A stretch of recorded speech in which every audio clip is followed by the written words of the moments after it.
Welcome into an NFL Draft Player Spotlight here at Locked On NFL. Draft coverage is presented by Ultimate Football GM. If you think you can run an NFL franchise, visit ultimate-gm.com to play the Ultimate NFL GM simulation game.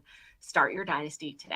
I'm Kainani Stevens, joined by Daniel Monroe from Locked On Bulldogs, because if we are talking NFL prospects, there's probably more than a handful of names from Georgia that we're going to be discussing. So we'll start out with the big name because Jalen Carter, everybody's been talking about him for weeks, months at this point now. I will start on the field because is he as advertised? Is he a no-brainer as much as everyone describes him as? Yeah, he's a no-brainer, and it's kind of the biggest. It's just a sad thing about this whole draft cycle is, I think Will Anderson is a can't miss prospect. But I think Jalen Carter is the best defensive player in this draft. I think he's the best overall player in this draft.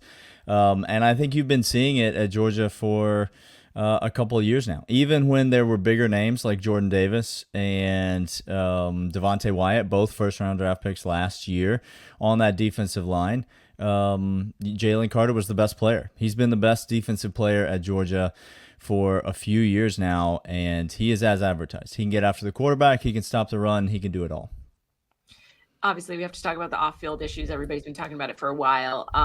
In terms of where they're at with it now, his charges, the way he's been dealing with it, is this still a concern, or is it people feel like that's its own situation? We're going to try to have our interviews with him and make our own decision in terms of drafting him. Yeah, I don't see it as a concern really at all. All of his teammates, before any of this happened, before this tragedy that happened in Athens, after the national championship game where two young people lost their lives, and just really a horrible scene all around, in which Jalen Carter was in some ways involved, but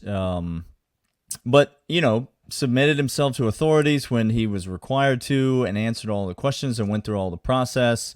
I mean, I think he ended up being charged with some misdemeanor and some, doing some community service, but there's really nothing more moving forward from a legal standpoint. I don't think that's a concern for Jalen Carter.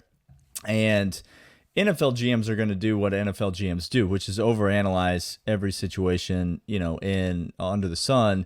And if there are concerns about Jalen Carter's character, I mean, before this incident happened, you had Georgia players kind of coming out, walk-ons talking about how Jalen Carter paid for their meal plan so that they, could eat for free in the dining halls like the rest of the players.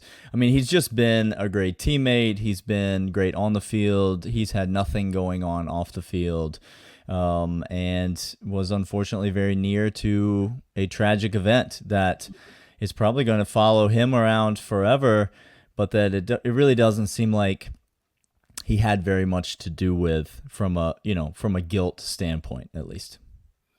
In terms of the situation surrounding him, obviously, because the timing of when it happened, we didn't see him at the combine. There's concern about, kind of his focus, how this is affecting him. Should there be concern about how that has affected, whether the actual incident or what the media circus surrounded him has become? I think there's going to be, I think that you've seen impact, certainly, like you said. It's impacted his ability to really focus on this pre-draft process, but, it's a long time till September. It's a long time until, he's going to get into camp with a team, and he's going to be able to isolate himself again. He's obviously going to have to answer all the questions, but eventually the questions are going to die down, and he's going to get to do what he's very good at, which is play football. And, I think in terms of timing of the incident, which you hate to talk about timing of a tragedy, like this in terms of football, but I think in terms of timing of when all of this happened, yes, it might impact his draft stock by 2 or 3 positions, but I don't see it impact. It's probably best case scenario in terms of impacting his actual football play for an NFL team, because, this happened in January, and we're talking about, it being, by the time he goes out onto the field again, even for a preseason game, he's going to be 8 months, removed from any of that. We don't know where he'll end up, whether he'll slide or not. how important is the environment he gets to draft into? Obviously, he's an elite talent, so he'll be successful anywhere. But just in terms of getting the best possibility out of him, is it important to be in a certain type of scheme, a certain type of franchise? Where do you see him being most successful? Yeah, I think he could, depending on what he chooses, what NFL coaches want him to do, what he chooses to do with his body, I think he could potentially play in, a 3-down, scheme or a 4-down scheme. But I mean, he really is an every down defensive tackle, and he's got incredible elite speed, incredible hands, great athleticism. It chases plays down to sideline, which for a guy his size is kind of unheard of. And so the talent and effort alone that you see from Jalen Carter is going to make him a great fit in any scheme. And then obviously, he's been surrounded by tremendous coaches his entire college career. Kirby Smart, best defensive coach in college football. And so, obviously the hope would be that he ends up somewhere where he continues to develop, because he really does have a chance to be an elite defensive tackle for the foreseeable future in the NFL. I think it's always important to mention, when you have so much success in college and probably high school, I'd imagine as well, when you're this high of a draft pick, you don't always end up in the best situations in terms of successful teams, right? So we don't know where he'll be right now, but is he someone that when he goes into maybe not the best environment, he'll be able to thrive and still be able to do what he does best?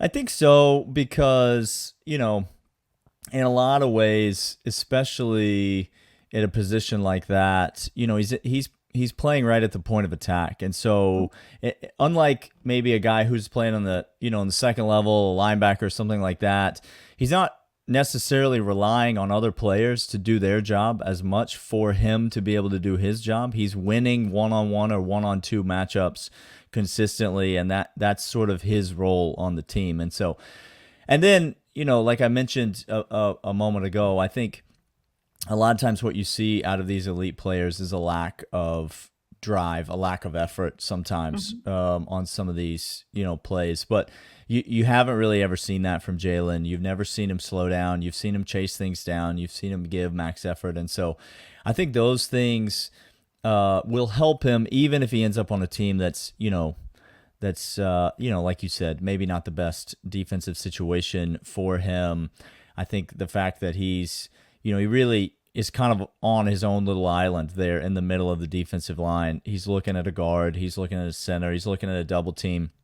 But he's trying to win his matchup one-on-one, and that's something I think he'll excel at.